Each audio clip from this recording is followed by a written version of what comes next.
our speech and our mind, so we can make sure that we are, using our times wisely. And not only this time, but this body, incredible, fortunate rebirth we had. It's very good that we can use these body, speech, and mind to benefit ourselves and others. So that's why we are here together. So kind, so nice. So let's do some prostrations. Om Namo Manjushri Namo Sushri Namo Tamashri Su Om Namo Manjushri Namo Sushri Namo Tamashri Su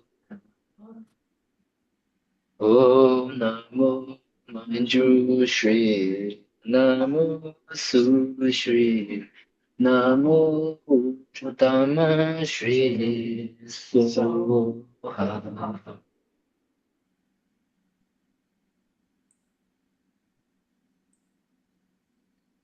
Nice. All right. Oh, yeah, early. That's a first. Yes, you can't start for 2 minutes. I can't start for 2 minutes. That's very good. We can wait so we can catch up here with the people. Hello, sir. I made it. You made it. Airplanes, no airplanes today. Very good. Good to see you. Very good to see you. Venerable, Yeah. Anthony prefers that we have the camera slanted so the back of people's So the heads back are of shown. people's, yes. You're able to make that change. Yes, we can make that change. It's like not to identify people. Yeah. Very good. Some people don't want to be identified. So, what did we talk about last week? Cynthia, Patty, Debbie was there. Bob was there as well. Well, online. There means online. What did we talk about? Did you guys remember? Let's see. Debbie's job. It's Debbie's job. Patty, maybe? Okay. Well, we talked about that book by Lama Zopa Rinpoche called How to Practice Dharma. Yes, we did. And we talked about manifested emotion. And that was a Dalai Lama term, right? Yes. And we mentioned His Holiness commentary on the 8 verses. We talked about the 8 verses a little bit. Yes. But what was the main topic of the class? Cynthia? Ask Bob. That's Bob. Deb, what did we talk about? I think we talked about how craving is mental. It was a lot about attachment, but A lot about attachment, wasn't it? Last week was about attachment. Yes, that was the main thing about attachment. The next morning, I made a whole list of everything You are right attached now to? that I'm attached to. Oh, wow, man, that is a long list. It is very, very. I mean, it's interesting how subtly that happened, and it just, it just kind of changes. Yes, it's true. So the main thing we talked about last week was about attachment, right? Actually, just to put into a context, because you guys are here in Thubten Kungaling, but also if there's anyone online, I started to give these talks to Shantideva Center in New York Right. a few weeks back. Yes, because they invited me to talk, and then, very kind, but very crazy people, because I don't know anything, so I don't know why they invite me, but they keep inviting me, so maybe something good. So we started to talk about the first week. Remember, we talked about actually the mind. The mind is the main source of happiness and the main source of suffering. So we really talked about how our filters and our perceptions actually create our experiences. Yes? It's not necessarily, the tea or the traffic or the airplanes, or whatever list there, whatever thing there was in Bob's list that was actually making us to suffer, right?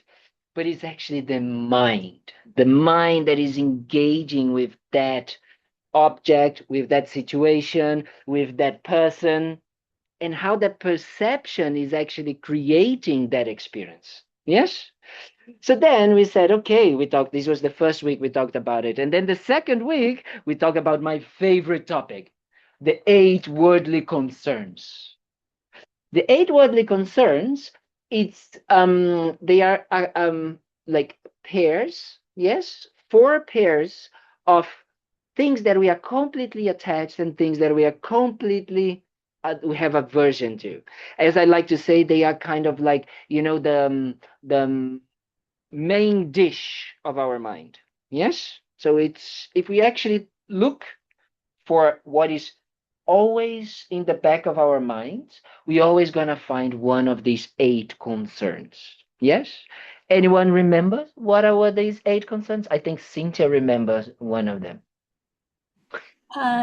Want pleasure and avoid discomfort. Yes, great. So we want pleasure and we avoiding always discomfort, right? I think that's easy to see that this is how our lives are, no? If we are starting to get a little bit hot, then we immediately tick, tick, tick, go to the aircon, no? We are hungry, immediately we go to something to eat. Anything that starts to, oh, it's too hot, or like, we're in the sun and then we need to go out, or we are thirsty, we need to drink something. That is all the time, right? We are all the time craving for these things and looking for ways to actually not have the opposite, which is the discomfort of being hungry or being thirsty or being, in some ways. So this is the first pair. Yes? Makes sense? Second pair, anyone? I don't remember the words, but I know one is pride, and Yes, no, not really pride, but it's in that. in that it's in that game. It's in that game.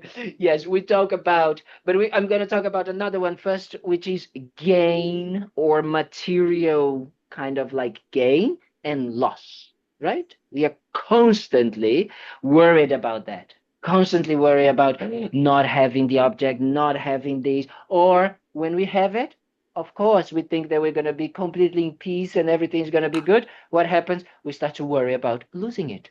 Hmm? That happens not only with the object, like means like a phone or whatever, but also with people.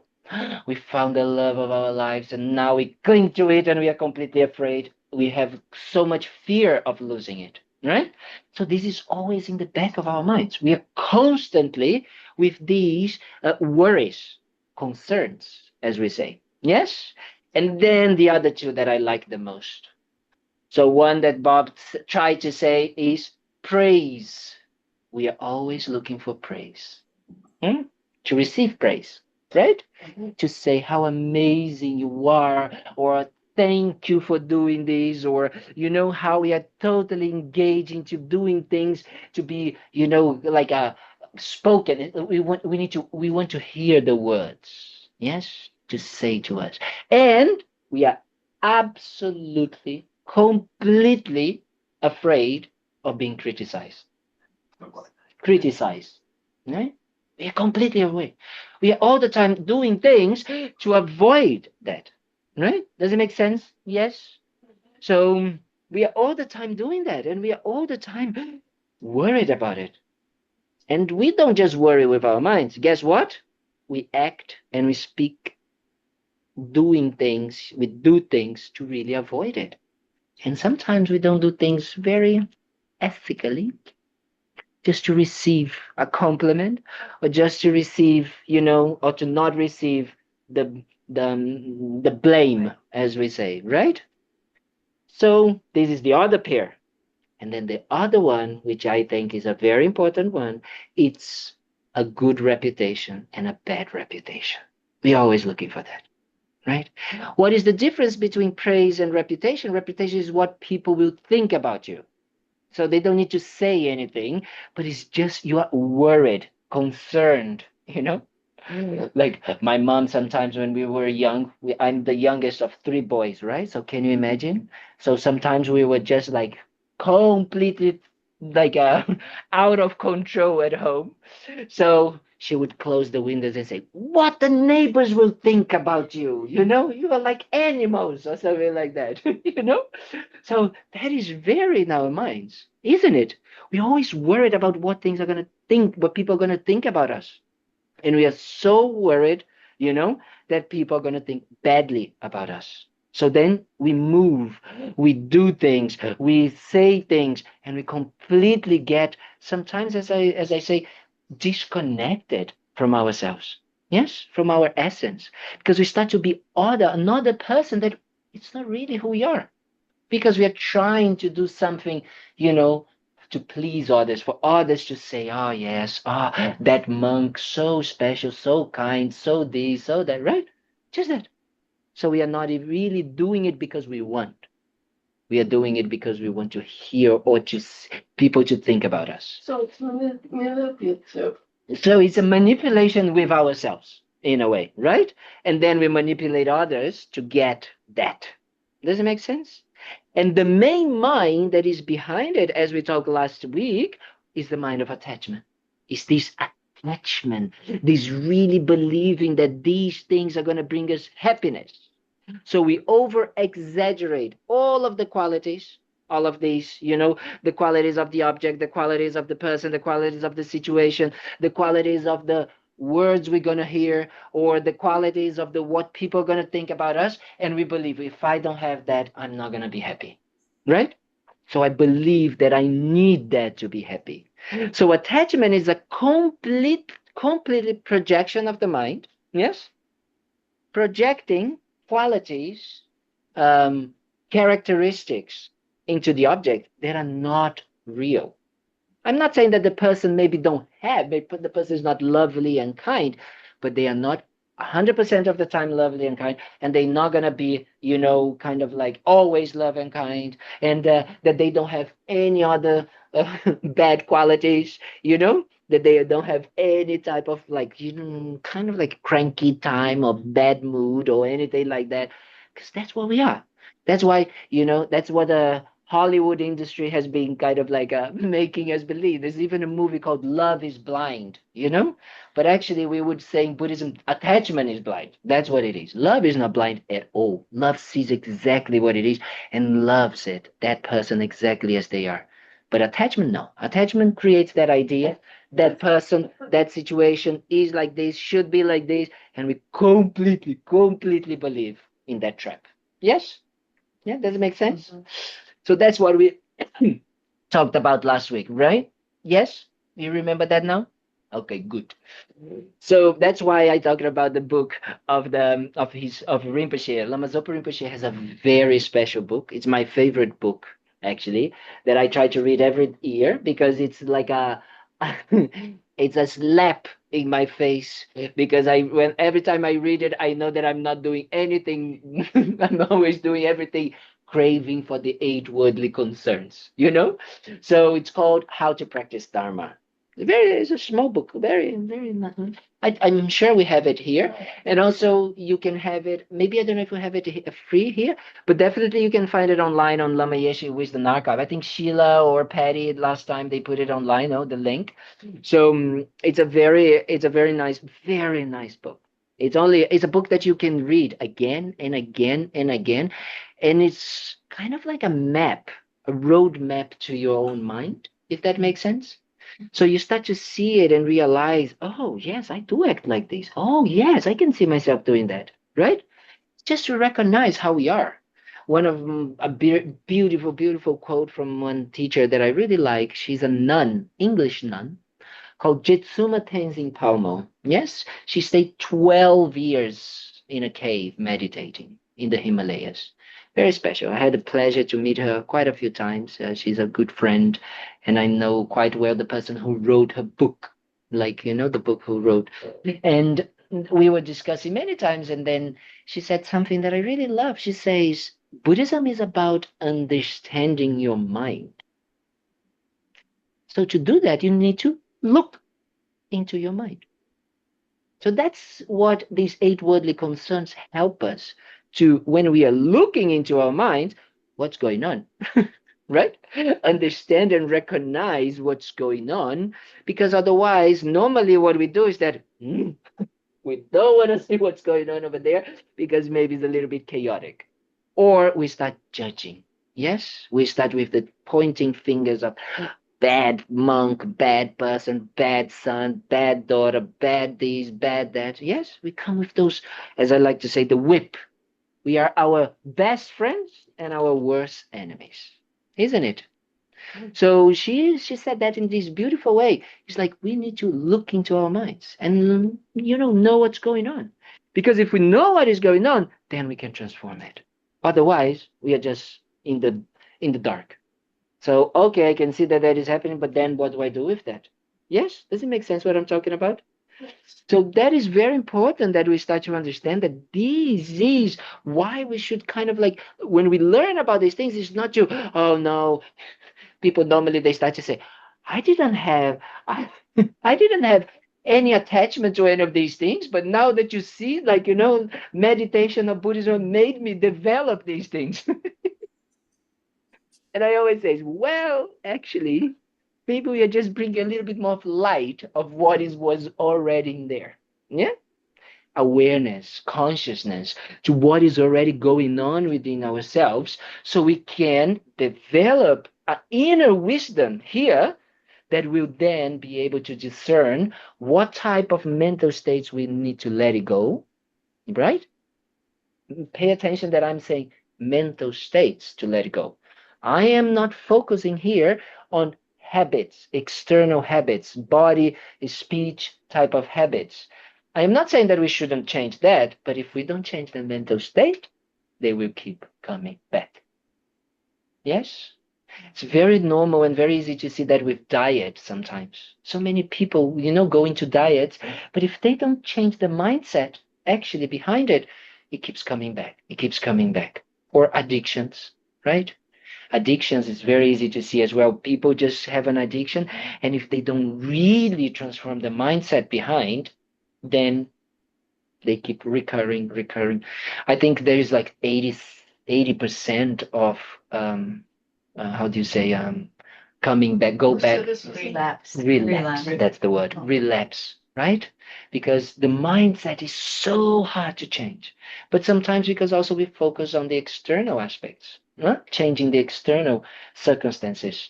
They can be a help, yes, absolutely. It's much easier to not, eat the entire chocolate cake if we don't have chocolate cake at home. It's a little bit easier. So, of course, we need to use external things to help us, because the control of this craving, this attached mind, it's a little bit weak right now. We don't have so much control as we think. So we just slide into these things, slide again and again and again. So it's important that we understand that we need to know where we are at. That is the idea of understanding the mind, is to know where we are at and to know, oh, okay, I can be close to an entire chocolate cake and I'm going to control myself, right? But maybe I don't have so much control to be maybe with someone that really triggers me and really pushes my buttons. So maybe sometimes it's better to not be so close. If we know that the fire might burn, we're going to be very close, very careful when we're going to go close to the fire. Yes? Does it make sense? You're going to ask something, Sita? So meditation puts your meditation is the practice to deal with the mental states. Yes. Meditation is the tool that helps us transform our mental states. Just knowledge or intellectual understanding of things don't create change by themselves. It can actually create the wish and then all of that. But if we don't, because what meditation actually means is familiarization. That's the definition of meditation. So actually, familiarization means that we are having to learn a different way, hmm, so we can familiarize ourselves with this new way so that we can transform the mind. Yes? So meditation is that continuous familiarization. Hmm? So we need to familiarize ourselves again and again and again and again. And that is very important. Hmm? So that's why we do the sitting down meditation as a way to familiarize ourselves. But then it doesn't make so much sense if we don't bring that to our daily life. Because normally that's what we do. We come and we are here listening to blah blah blah from Kalden, on Tuesdays or whatever, or Sundays or whatever. And then we say, no, this is so good, this is so nice, this is so this. And then we go back home. The moment, that we see the chocolate cake, we're like, wow, no, yes, I understand what Kalden wants, but I want the chocolate cake. And then, yes, then, we don't move so much. We don't actually evolve. And then we think that lies in the problem lies with the definitely the teacher in this case, but definitely also we believe that the method is not working. Hmm? So the familiarization needs to be so strong that it becomes second nature. It becomes something that we just start to do it automatically, effortless. Hmm? But for that, to arrive there, we need to put effort. Yes? So we need to put effort in learning, in contemplating. Contemplating means thinking, really. And not just listening to what I'm saying and just blind faithfully saying, oh, yes, oh, yes, oh, yes, oh, yes. I always say, I really hope that Buddhism doesn't become another service that we just go and kind of like we go to this everywhere, we just go, we buy, we get it, we go away, or we go eat, then go. But it is something that is for you. It's almost like you are giving yourself a gift by being here. And the gift is that you are learning about different aspects of your own mind so you can develop more happiness and less suffering.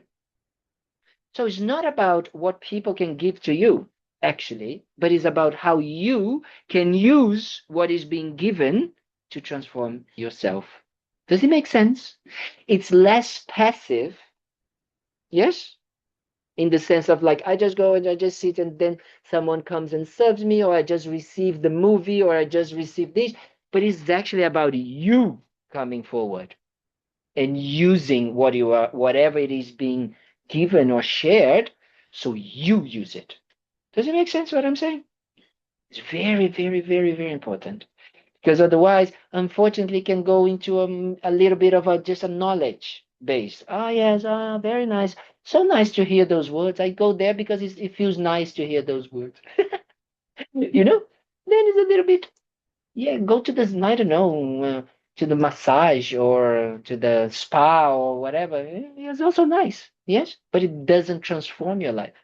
Yes, it gives a little bit of yes, I'm paying here, so it gives a little bit, but it doesn't transform your life. And here it's about deep transformation. Does it make sense? Yes. Are we communicating? Yes. Okay. So we were talking about attachment, but actually today we're going to talk to the opposite of attachment. What is the opposite of attachment? Detachment. Detachment. Yes. Yes, we actually the opposite of attachment in the sense of emotions is when attachment doesn't get what it wants. That's what it is. We have attachment, but attachment sometimes doesn't get what it wants. So what happens? We become very happy or we become very angry.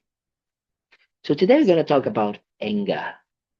So, but anger, it's a word by itself that doesn't mean exactly what we are talking only.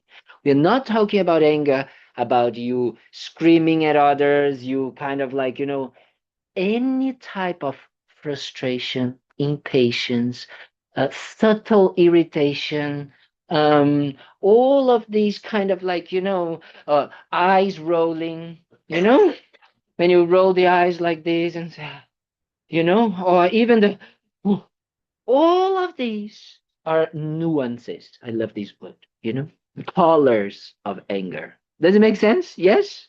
And of course, we have anger, then we have hatred, and all of these kind of like more strong aspects of anger. But they are all in the same family. Yes? And why they are all in the same family? Because they have all the same characteristics. Yes? So the first characteristic of anger is that is completely also projecting negative views, negative qualities, negative aspects. Yes?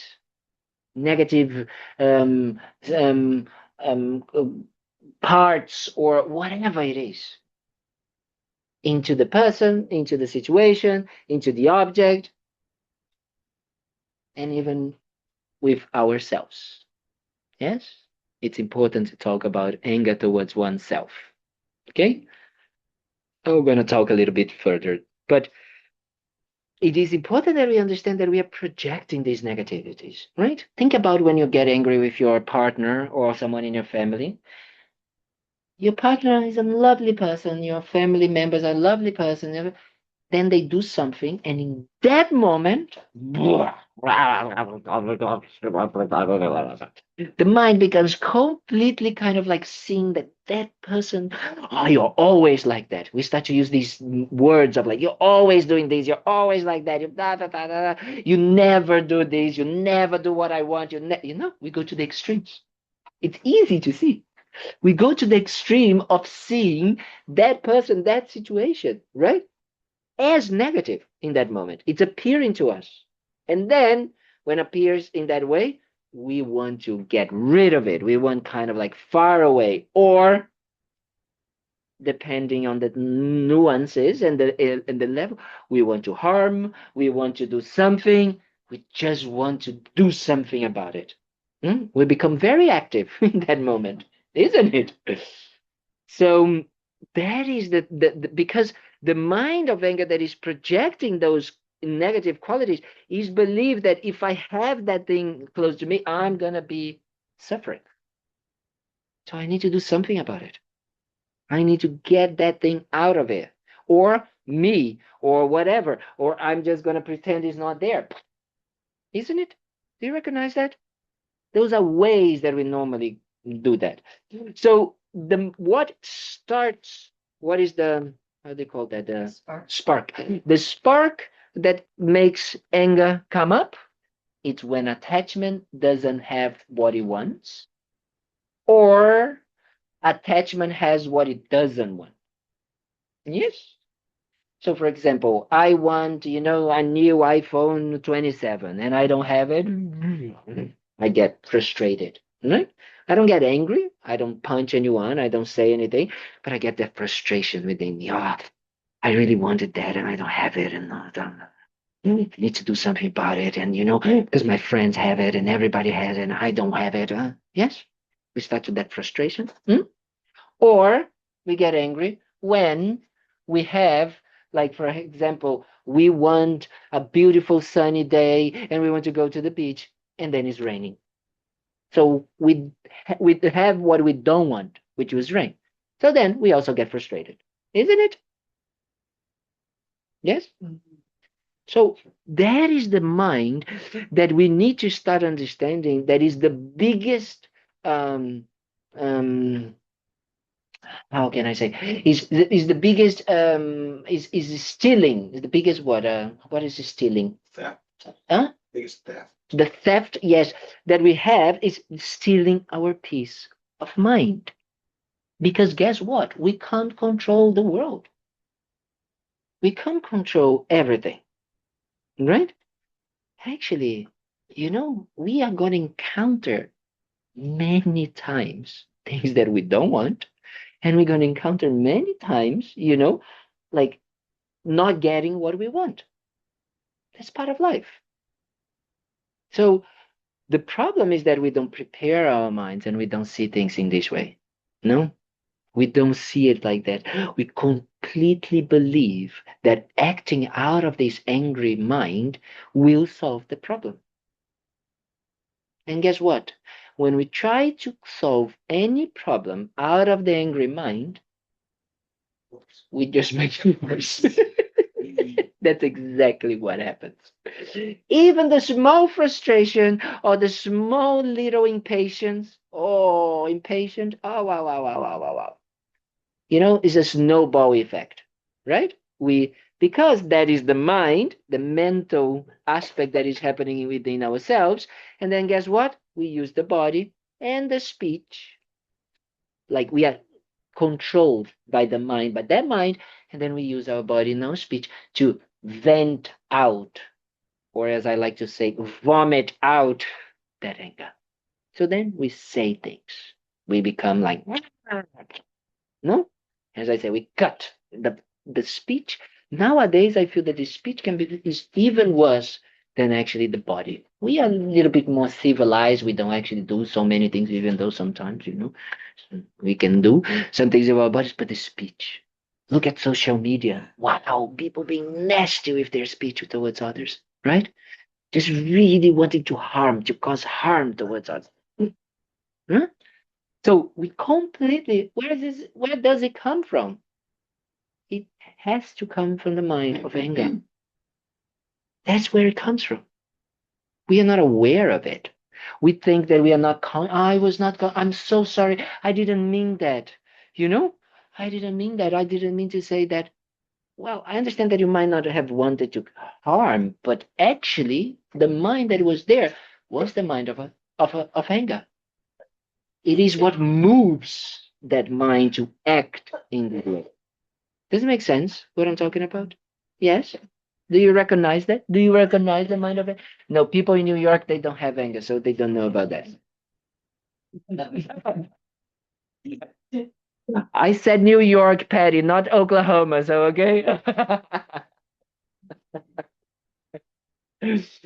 So that is very important that we start really recognizing how anger is our worst enemy.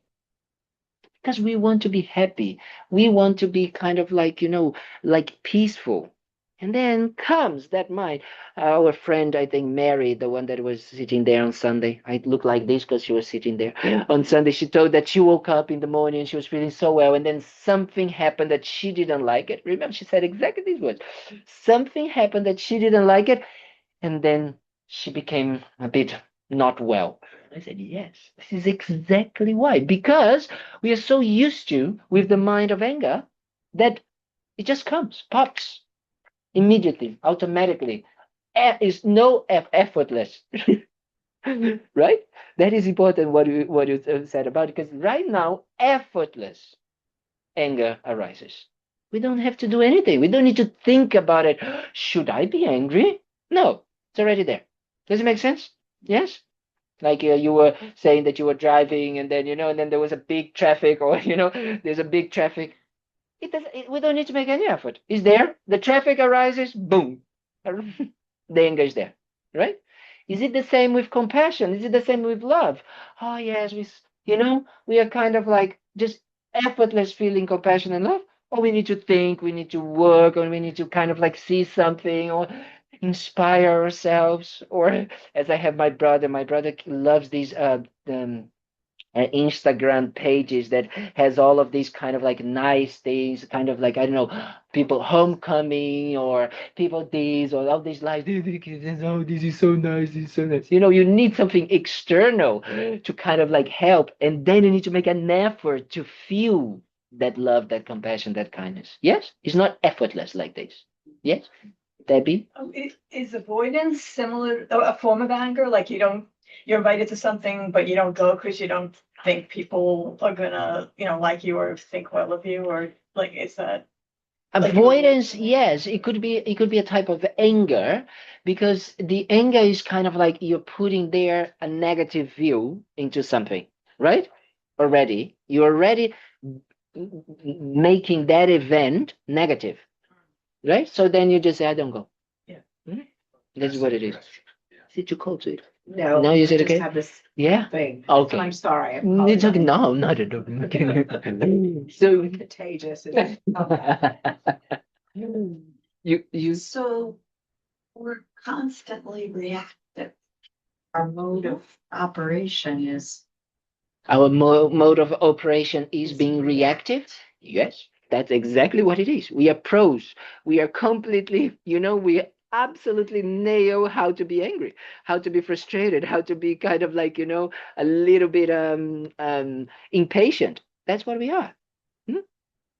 Why? Because that is why it's important to always, I like to, when I give these teachings, is to talk about attachment first, because then it makes more sense to understand that one of the best ways to look into anger is to try to find the attachment.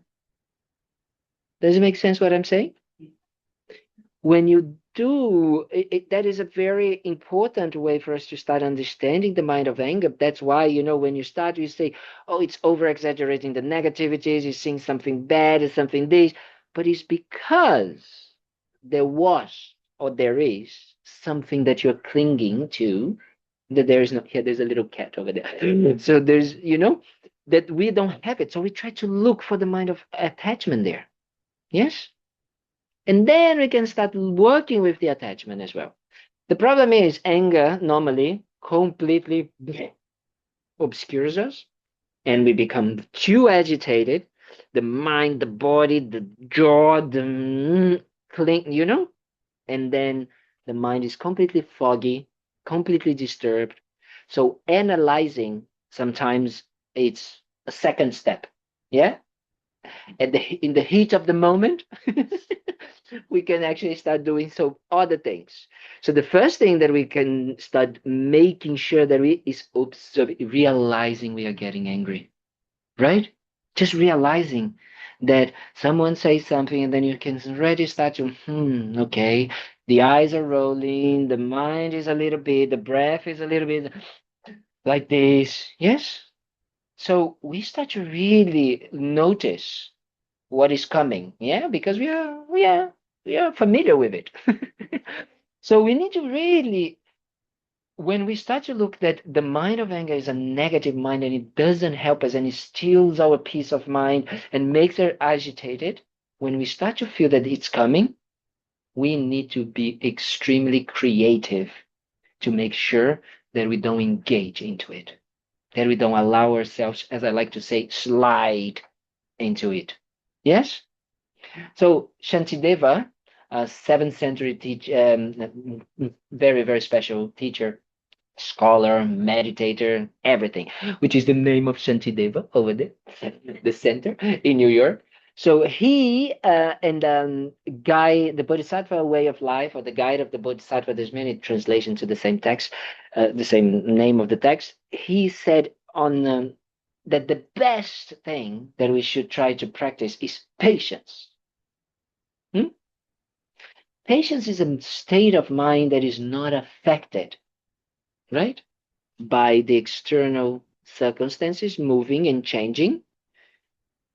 And there is not that jumping into, I don't get what I want, or I'm having what I don't want.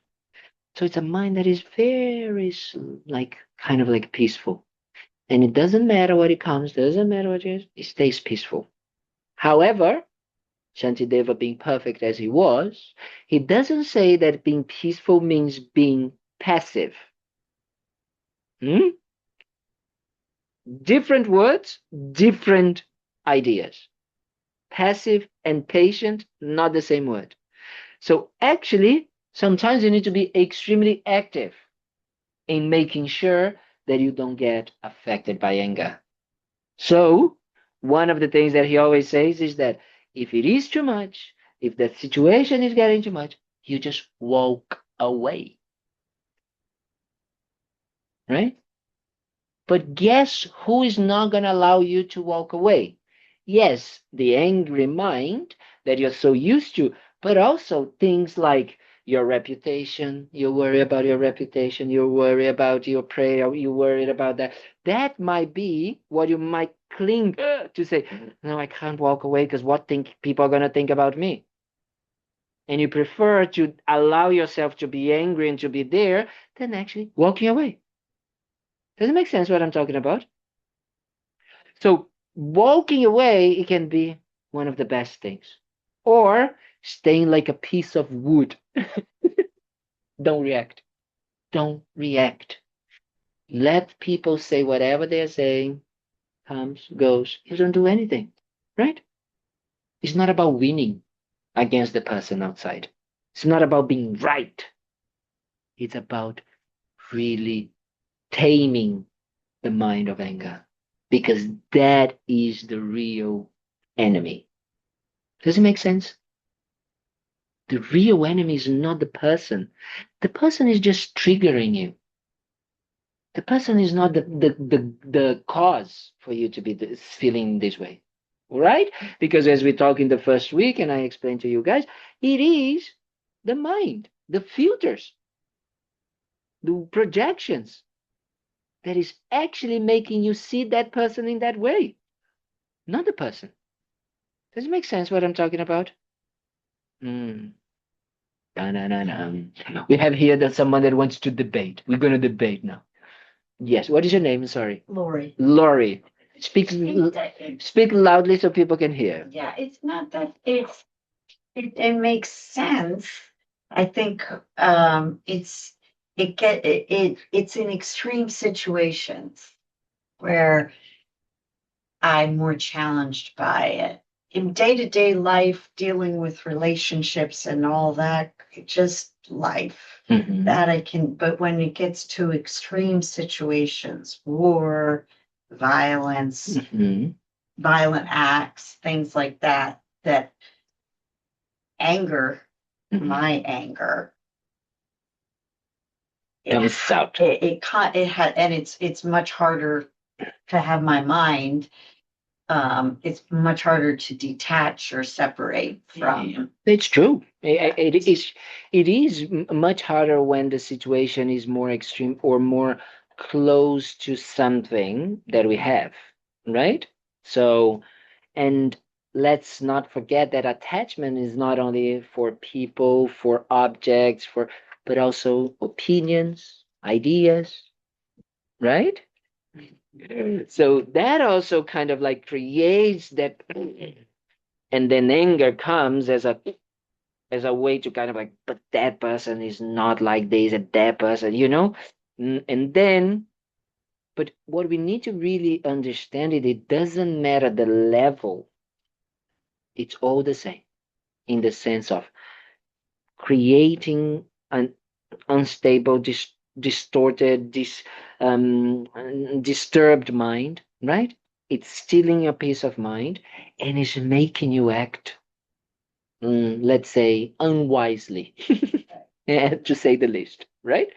So if we understand that this is actually happening and making you, it's affecting you first.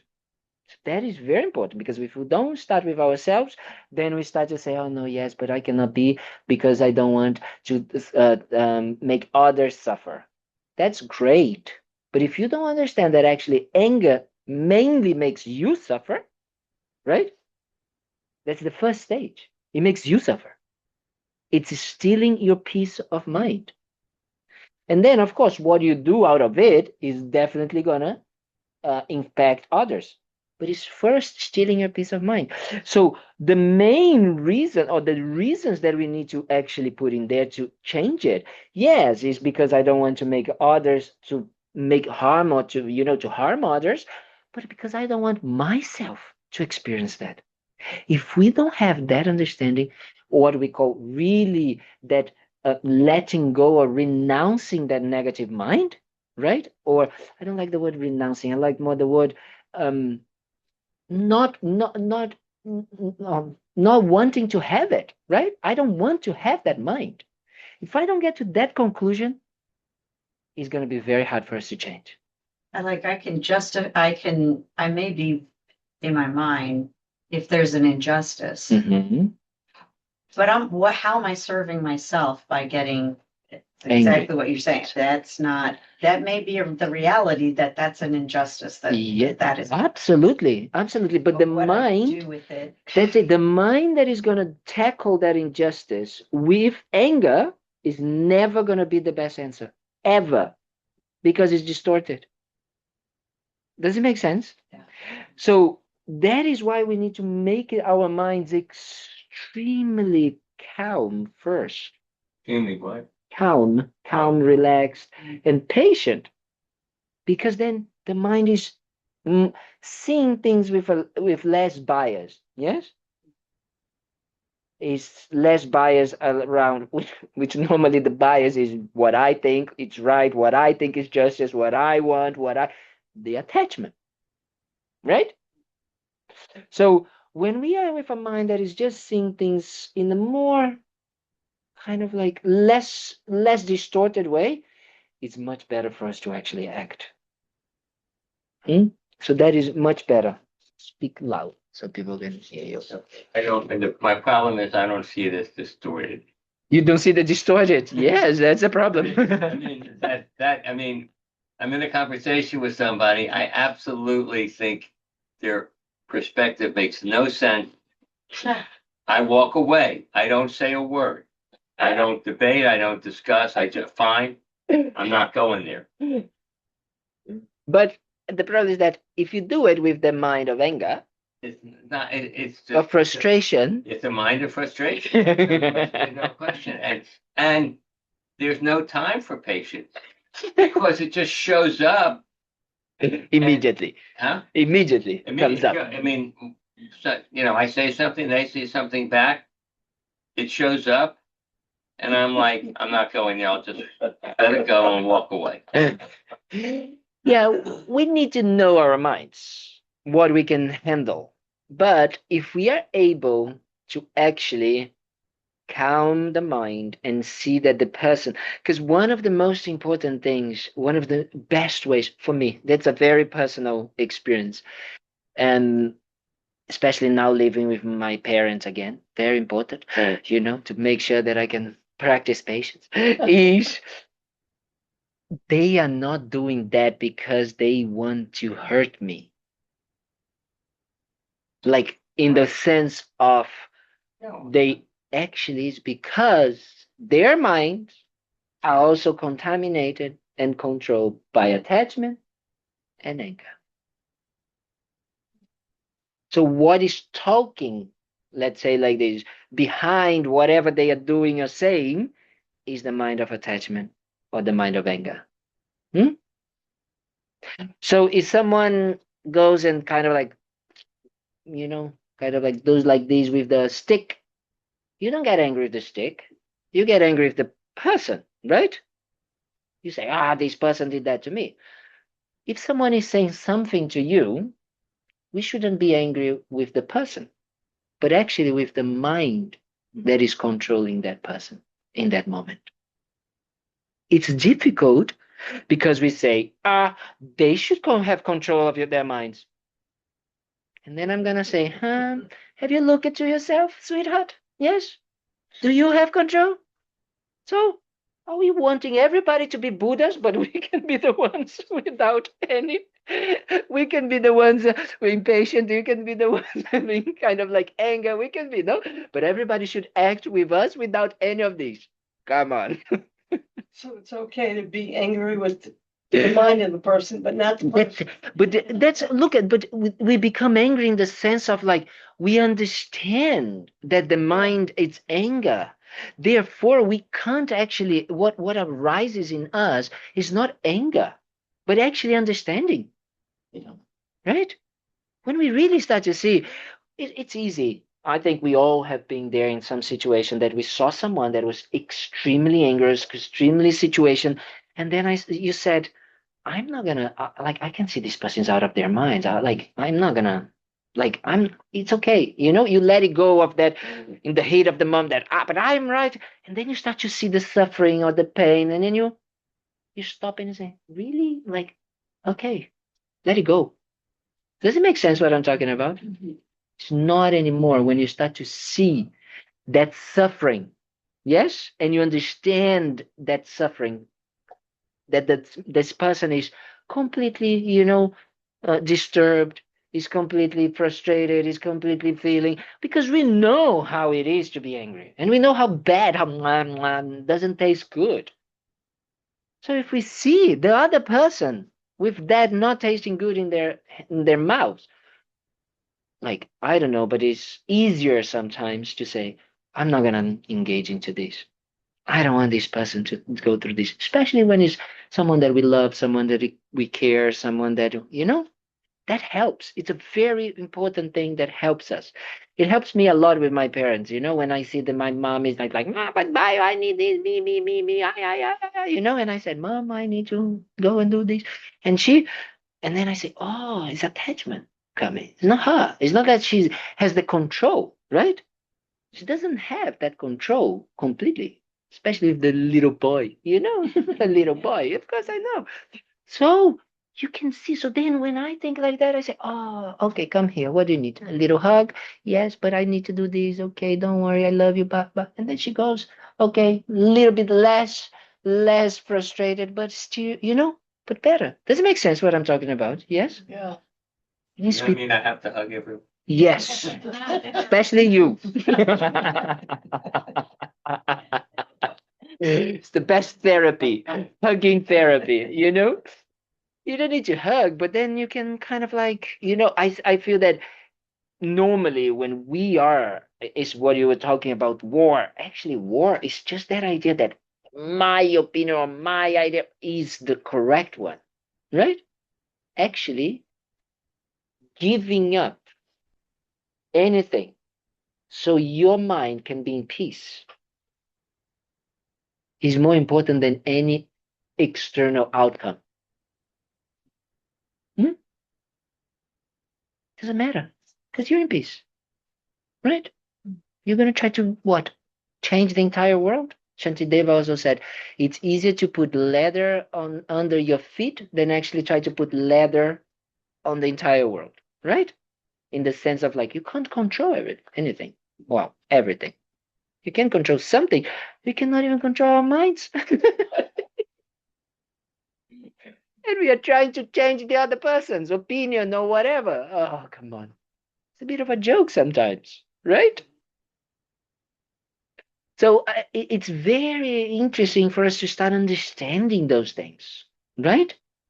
And then we start to see that actually the angry mind is the mind that is completely steals our peace of mind.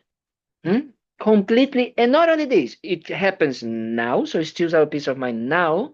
And the more we allow it to grow within ourselves, or the more we engage into it, the more perfect we becomes in being angry. No? So then it happens again. That is the reactive, right? The reactions that we are constantly, or the autopilot, as I like to say, is just that. We are habituating ourselves with the mind of anger. So actually trying to stop the mind of anger with whatever way we can is not only good now because it stops our pace of stops gives us peace of mind now, but also don't create the habit. Yes, so decrease the habit in a very scientific way. What is actually, we are not creating synapses, in our minds, neural pathways. We are not, and that is exactly how we undo habits, right? We then what do? We create a different way to react, or as I like to say, to respond to that. Because a response is there is a decision, there is a will, there is a knowledge, or there is wisdom behind. There's a choice. It's a choice. Yes. There's also a method. It's an exact good. I like this too. It is exactly it's a method and a choice and a wisdom behind it. So because it's not I just want to be the fluffy person that is like a patience with everything. Yes, okay, it's okay, no problem. It's okay, no, not like this, right? It's actually you're doing for you, for your own mind. Because anger doesn't necessarily need to be the manifestation, the outside manifestation, because you can be smiling and say, but inside you're fuming, right? Like, nah, like this, So that's what we are trying to achieve, right? The mind, we are trying to calm and tame and really understand the mind is not about the body. The body is easier. It's much easier to not punch someone than actually not to say something nasty, right? It's easier to not say something nasty than to think something bad. Hmm? The mind, it just goes, as we say. It's just there. Yeah. It's like, phew, it's already there. So you're like, up, wait a minute, I'm still here talking, thinking about bad, this, but So it's important that understanding that the mind is the creator of the body, the actions of the body, and the speech. So therefore, we need to try, more importantly, not only hold the hold the feast, bite the tongue, but especially the mind. Yes, does it make sense, Bob? How do you distinguish between the mind of the other person and the other person? I mean, I understand intellectually, I understand a lot of what you're saying intellectually. I understand. It's the application that I struggle with. So how do you? Differentiate. No, I know how to differentiate, but I don't know how to really. I don't. Yeah, I don't know how to. Just think about you, honestly. Like and that is why as I said, Tenzin Palmo's quote, the Jetsuma Tenzin Palmo, the English nun, that she said Buddhism is about looking into your own mind. Right. Actually, all the answers are inside your mind. If you understand and you look it in your mind that you don't have that control, you don't have that kind of like uh, um, choice about not feeling attached or not feeling anger, it spontaneously arises, right? And even we come here, I know so many Buddhist people, for years and years and years and years and years, and they still, and me, I'm a perfect example of that. I still get angry, I still get frustrated, still get attached, I still get that. So it's going to take time.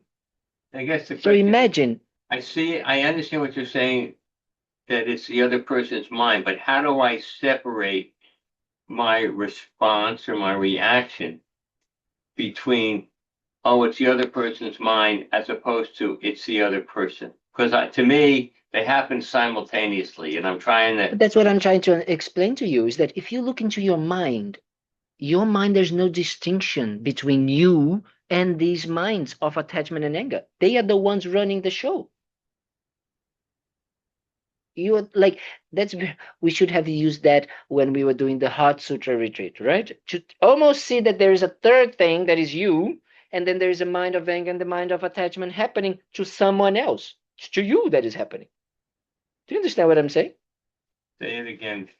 The way it seems sometimes, it's almost thinking that there is the mind of attachment, like anger, or the mind of attachment coming up, happening to someone else but your mind. It's happening to you. Right. To I you. know what's happening to me. So it's the same with the other person. There's no such thing as a person and a mind of attachment and a mind of anger. The mind of anger or the mind of the attachment is the person in that moment. Do you understand what I'm saying? I don't understand that. That is very important. When the mind of attachment or the mind of anger is there, that is you. Do you understand what I'm saying by that? Yes.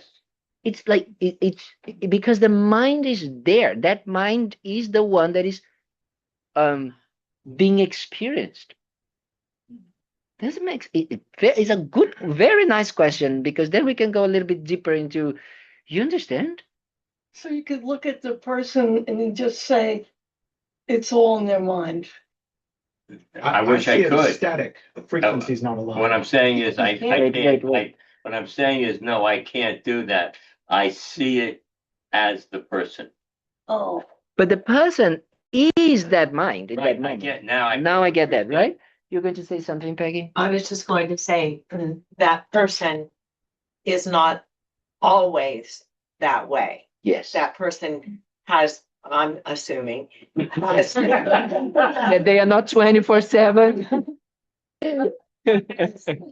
some good qualities that you enjoy, or you wouldn't be having conversations with that person. Yes. Yes. So maybe go back to that. This person is not inherently Bad. a jerk. Yep. You know. Yes. Yes, it's very good what she's saying. And that was one of the things that I was going to say. That is like when you start to say, actually, like, oh, this is the mind of the person now. But that is not how they are always, right?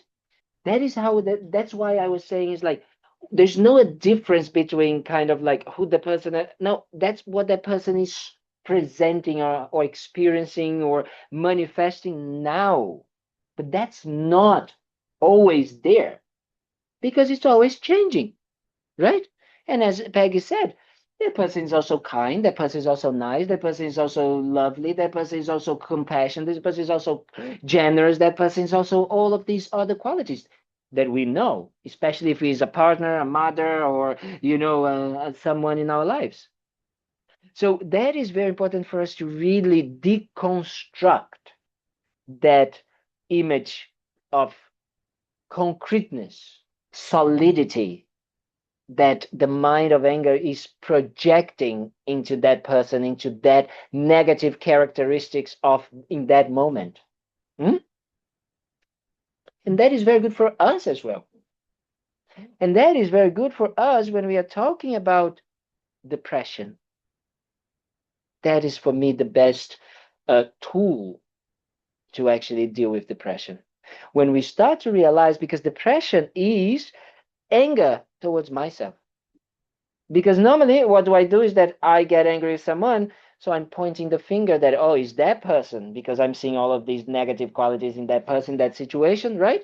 So I'm seeing that this is where it comes from, why I am suffering. It's there, it's outside. But sometimes we can't point the finger outside, so then we do it like this. Then we point the finger inside. And then we start to see, I am not good enough. I am not bad. I am not nice. I am not, beautiful. I am not smart. I am not this. I am not like that. And it's all fault of this. And we start to hate, to get angry at this part of us. Why? Because we are solidifying those part of us. We are believing that we are like that. Guess what? We are not. We have a habit to work in this way because we just created that habit, believing that that was the right way to do things. So language in that case, very helpful. As Peggy said, Peggy said, like, reminding ourselves, not only that that person is not like this, but ourselves as well. We also did something very good things in our lives. Everybody, doesn't matter who you are, doesn't matter what happened to you, good things you have done have happened to you. So you should not solidify the negativity. Does it make sense what I'm talking about? Yeah. Because then it doesn't become so heavy. So that really realizing that inside of ourselves, there are these different mental states that come up, and anger is one of them. And when we are under the influence of that, and we are under the influence of depression, it's not helping us. But it's not static. It's not permanent. It's not inherent. It can be changed. It has the potential because it's just a habit. It's made of cause and conditions. If I am projecting in this negative way, therefore I'm going to react in this way. If I don't project these negative ideas, then I don't need to react in this way. So it's the mind that we need to work on. Does it make sense? Yes? So important. I find it, like when I talk about depression with especially young people, they don't understand that depression is anger towards themselves. They don't see it like this. Which is very funny to see because they actually believe that the first thing that they believe is that they are like that.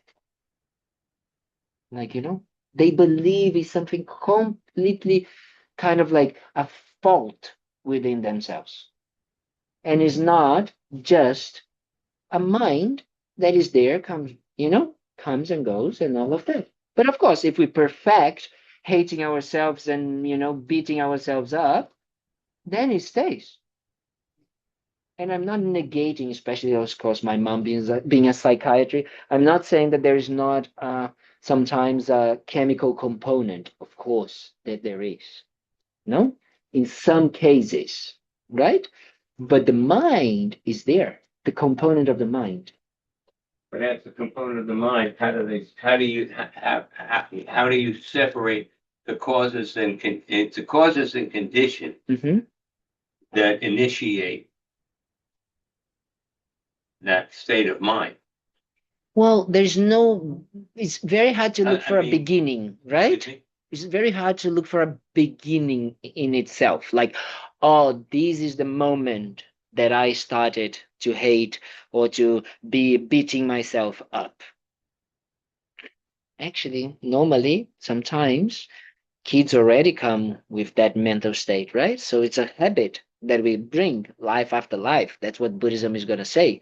But to be honest, is that if you think, it's just to observe that there is some aspects or some states of mind that we create, some situations that happen, like anger, that negative self-talk or that kind of like, hatred towards ourselves starts to come stronger.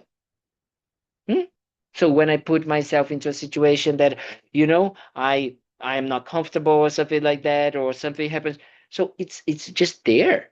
It's just a habit of how we react. Is how we would say it's just a reaction. So we need to recognize when we are seeing that, yes, when we are in that mental state, and do exactly what we've been talking about, seeing how negative it is for ourselves, how it doesn't help, how is the stealing our peace of mind, how it is kind of like, seeing things in a completely fixed way, in a completely negative way. We need to start thinking about how, oh, but as actually I have good qualities as well, right? Or this is just a mental state, is not who, like, inherent part of who I am, but I don't have control of it right now, so it comes, but if I want, I can control it. So these are ways that we need to start self-talking with ourselves, right? Again, the same thing here is also thinking, oh, I don't want to lose my peace of mind. That needs to really be there for us. So we can engage and say, I don't want to do that.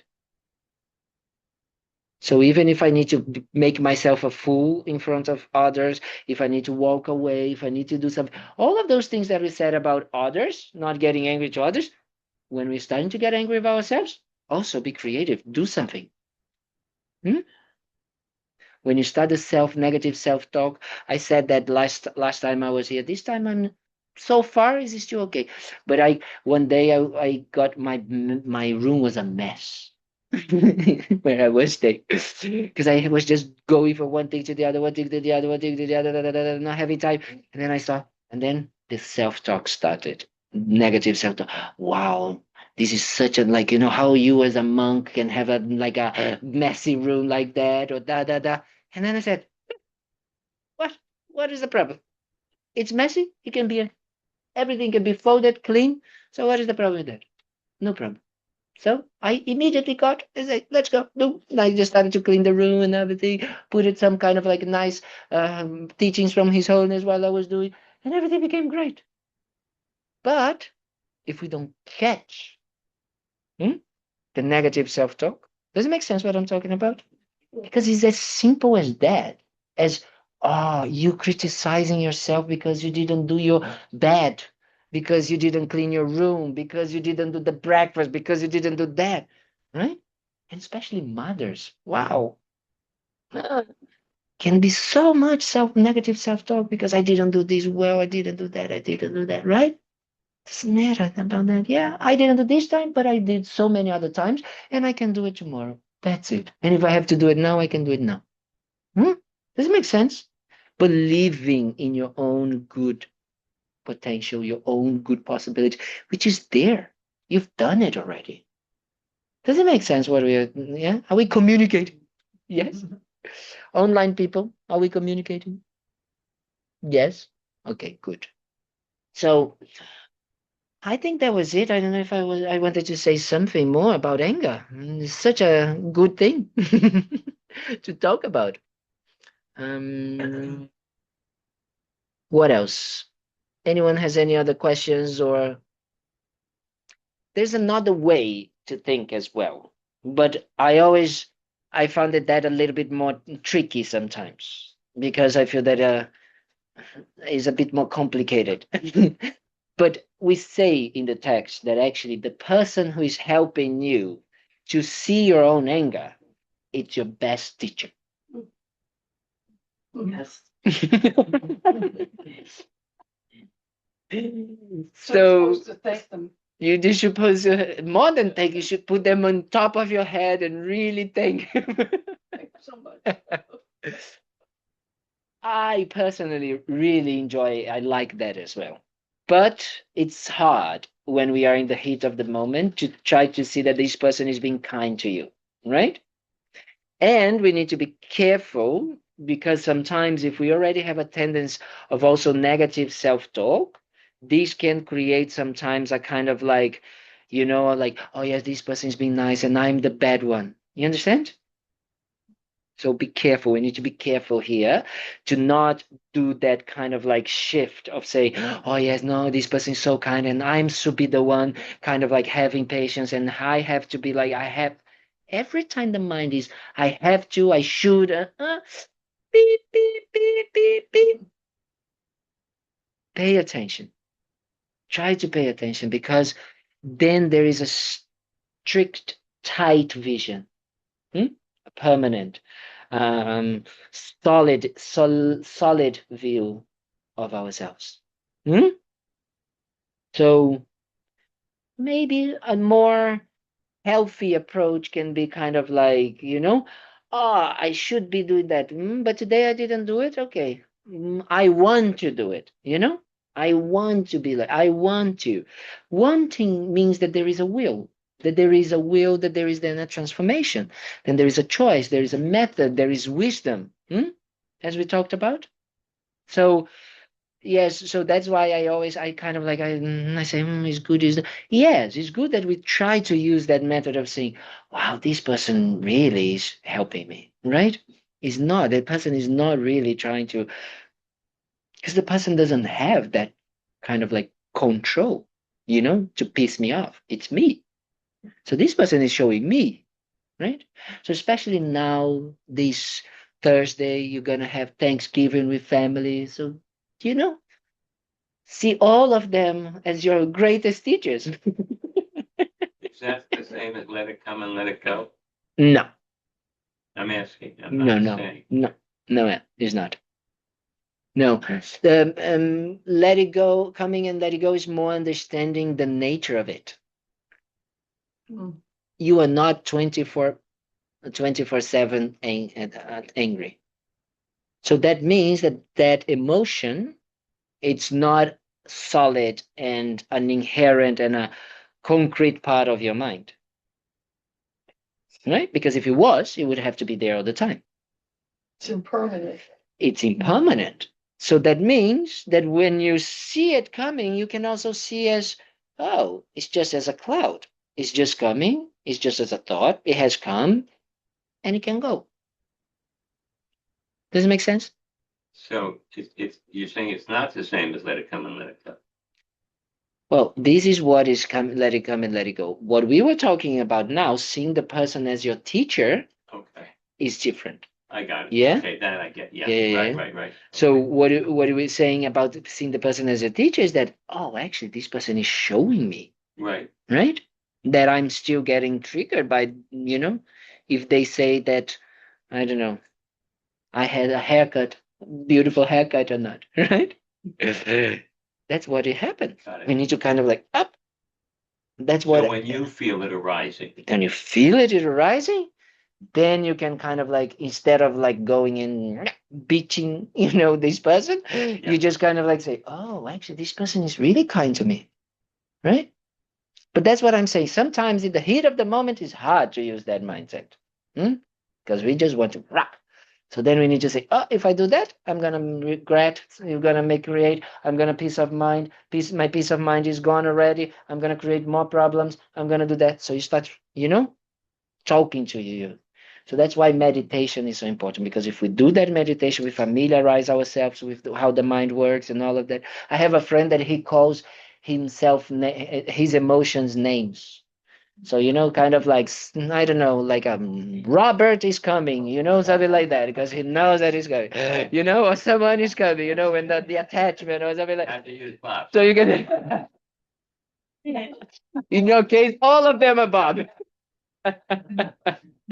Pixar movie. What? It's like the Pixar The movie. Pixar movie, exactly. Joy, sadness. That's it. That's exactly it. So that is, we need to be creative. Whatever works for us, as long as what we are trying to achieve is like winning against anger, means not allowing it to engage, not allowing to control us, not allowing to be the one, making the decisions for us.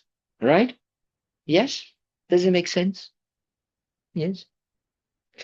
Okay, so homework. Da-na-na-na. Checking what triggers you. And not only anger, but just go with the kind of like, from the subtle, the more kind of like, just rolling the eye, or maybe just kind of like, just try to observe what during this next week, especially you guys going to have a lot of options and opportunities during Thanksgiving, what kind of like triggered you in different ways, This is homework for next Tuesday night. But from here to next Tuesday. So you have the entire week to practice. Or and forever and ever and ever, right? And not only until then, but that is, it's a very good one to just kind of like catch, just catch. Just catch. Don't judge. Don't go into the, oh my God, because sometimes what happens as well, we negate anger. No, I'm not angry. So that's why it's like, okay, you didn't get angry. I understand you didn't scream to anyone. You didn't do anything. But didn't you become a little bit like, okay, yes? That is, in that moment, even if short and very low, stealing your peace of mind. So if it's still there, no happiness, no peace of mind. Yeah? So observe anything. All of them. Yes? The when we have in the airplane, what it is, the turbulence. Okay, thank you so much. Thank you for coming. Thank you for being there. Thank you. Lovely people from Shantideva and Patty from Oklahoma. So next week we're gonna continue, and next week we're gonna talk about karma. Trying to understand that big word, what it is that we are talking about when we talk about karma. Such a funny concept we have in nowadays in karma. So we're going to talk about that. But homework, don't forget the homework, and enjoy your holidays. Yes, enjoy Thanksgiving. Very good, very, very, very special time to be together. So enjoy that. Okay? See you next week. Thank you. Thank you. Thank you. Thank you so much. Thank you. Thank you.